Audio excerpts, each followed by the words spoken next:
Hey table tennis junkies, I hope you had a Merry Christmas and a Happy New Year. You might have noticed that I started posting podcasts. I've actually been a co-host of the Table Tennis Talk podcast with Ryan Lewis for almost 2 years now. The podcast is a monthly podcast about all things table tennis. We do interviews, we talk about news, we talk about weird stuff that we find. It's a lot of fun. I'll be posting episodes as they come out, but in the meantime, I'm going to be posting some of my favorite episodes every Wednesday. I'll also continue to make weekly Sunday videos with tips and techniques and serving strategies. In this week's video, I'll be giving 5 tips on how to improve your serves. You can apply these techniques to any serve you do, and I personally use them all when I practice my own serves, so I hope you enjoy. Let's get started.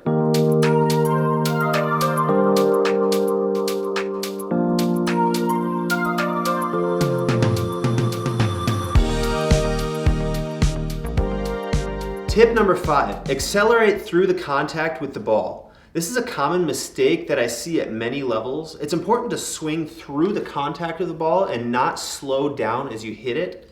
This will allow you to have better racket speed as you contact it, and it'll increase the potential for both speed and spin on your serve. A technique that I use on the pendulum serve is that I actually hit my chest on the swing. This is going to allow me to swing through the ball and accelerate through the contact, which means I'm not slowing down as I contact the ball. Different coaches have different philosophies on hitting the chest during the pendulum serve. If you're not used to it, you'll probably end up with a lot of bruises on your chest, so I'll leave it up to you whether you apply this technique or not. But remember, the key is to really just accelerate through the contact of the ball. Tip number 4, when you're practicing your serves, focus on one single aspect of the serve to improve on, whether that be the height of the serve, the speed, the spin, or whatever you want to work on. What you don't want to do is you don't want to do all of those things all at once. If you try to focus on everything all at once, it's hard to improve on anything and it's easy to get discouraged with it. If I'm learning a new serve, I generally start with my racket speed, and then once I get good racket speed, then I move on to focus on the spin of the serve. Once I figure out how to correctly hit the ball to generate good spin, then I work on the depth of the serve, and then after I do that, then generally I move on to the height. That's generally how I work on my own serves, but you can really use them in any order. The key is to think about one thing and work on one thing at a time and then move on to the next thing. Tip number 3, have 3 levels of serves. You want to have practice serves, practice match serves, and then real match serves. Whenever I'm practicing a serve, whether it be a new serve or an existing serve that I've used forever, I always have these 3 stages. The first stage is just practicing things like the spin on the serve, the depth, or the height. Once I have the serve at a level where I feel like I can do it in a real match, I still don't pull it out into a real match yet. First, I do it in practice matches or league matches or any sort of match that doesn't truly matter. What I'm doing in the practice matches is I want to feel the pressure of the match and try to do the serve in different situations so that I can be confident that I can do the serve when it actually matters in a real tournament match.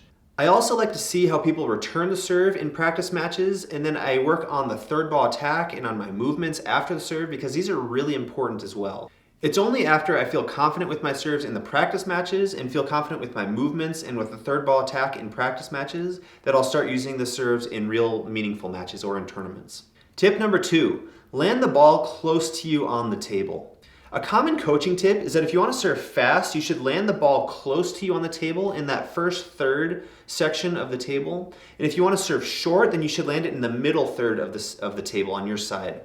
There is some truth to this, and I definitely don't want to land the ball in the last third of the table that's closest to the net. I also disagree with it to some extent.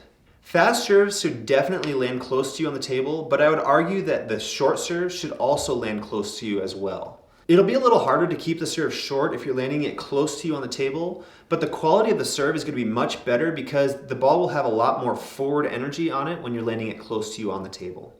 Just to reiterate that a little bit, if you're serving fast, you definitely want to land the ball close to you on the table, and if you're serving short, you should still try to land it as close to you as you can while still keeping the serve short.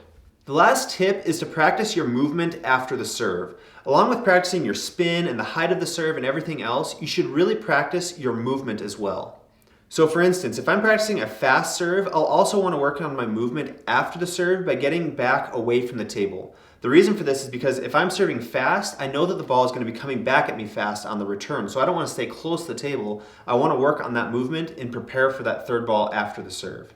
If I were to be practicing my short backspin windshield wiper serve, after the serve I want to move into my backhand and close to the table because the side spin on this serve will pull the ball into my backhand. The backspin on the serve will keep the ball kind of over the table. So After the serve, I want to work on my movement by shifting forward and to the left. Serving is a two-part process, the actual serve itself and the movement after the serve. You want your movement to be subconscious so you don't have to think about it after you serve it in a real game situation. So just like you would practice the speed of the serve or the spin of the serve, you should also practice the movement after the serve, because if you're not used to the movements, they'll become kind of clunky and unnatural for you, so it's really important that you do that. Your serve should always set you up in some way, so you should have your movement down to be prepared for that third ball after your serve. That's all for this week's video. Let me know what you thought, or if you have any questions in the comments section below. Don't forget to give the video a like and subscribe for more weekly content. Thanks again for watching, and I'll see you next week.